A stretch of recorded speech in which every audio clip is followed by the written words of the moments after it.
Graça e paz. Hoje eu estou aqui para participar um pouco desse propósito tão bacana que vocês estão fazendo e trazer uma reflexão no 22º dia.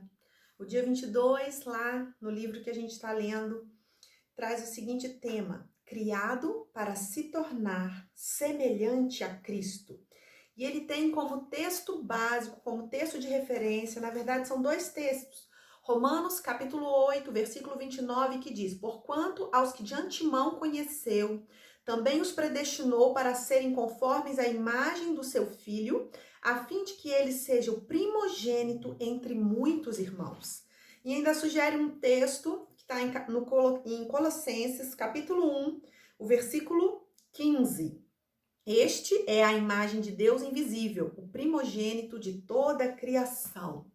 Nessa reflexão desse dia, o autor reforça o plano original de Deus, a ideia original de Deus para todo homem, que é fazer o homem a sua imagem e a sua semelhança. Isso está descrito lá em Gênesis, no capítulo 1, no versículo 26, quando nós ouvimos Deus dizendo: façamos o homem a nossa imagem e a nossa semelhança. Esse é o plano original de Deus. Nós fomos criados para esse propósito, mas o pecado, quando entrou no mundo e passou a fazer parte da nossa vida, ele corrompeu o plano original. E foi por isso então que Jesus foi enviado como resposta de Deus para restaurar essa plena imagem que nós havíamos perdido.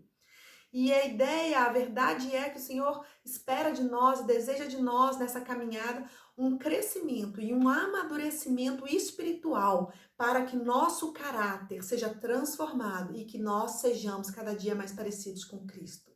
E uma coisa muito interessante da gente refletir é que quando a gente fala de transformação, de amadurecimento, não estamos falando de mudar a nossa personalidade. Deus nos criou único, do jeito que somos, mas o cristianismo vem trabalhar o nosso caráter, as nossas atitudes, o nosso comportamento, para que cada dia a gente seja mais parecido com Cristo. E o autor do livro, nesse texto que nós estamos refletindo hoje, do dia 22, ele levanta alguns pontos muito interessantes. Primeiro, ele diz que a obra do Espírito, essa é uma obra do Espírito Santo em você. É impossível nós conseguirmos nos parecer com Cristo por nós mesmos. Nós precisamos da presença do Espírito Santo. É uma obra dele. E o autor trouxe uma frase que me marcou muito. Ele diz que as características de Cristo, elas não são produzidas em nós por imitação, mas por habitação.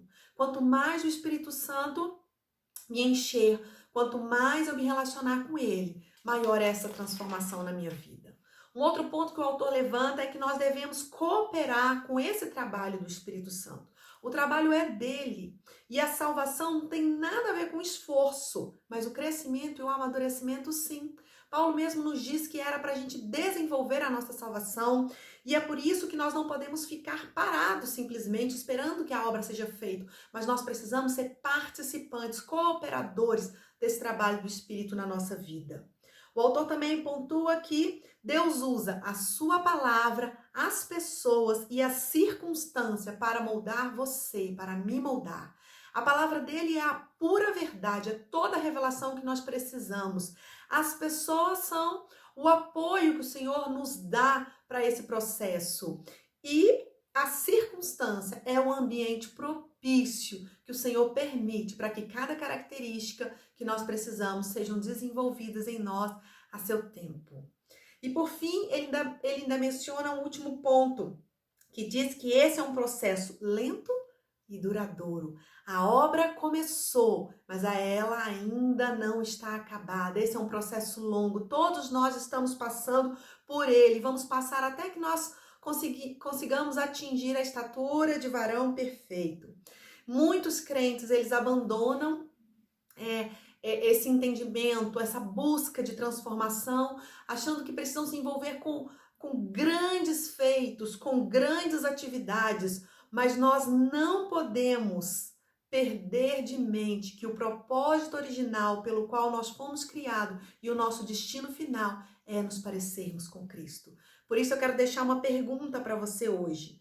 No dia de hoje, em qual área da minha vida, da sua vida, precisamos rogar pela operação do Espírito Santo para que eu me torne mais semelhante com Cristo? reflita e compartilhe aquilo que o Espírito tem falado com você. Que Deus te abençoe. Até a próxima.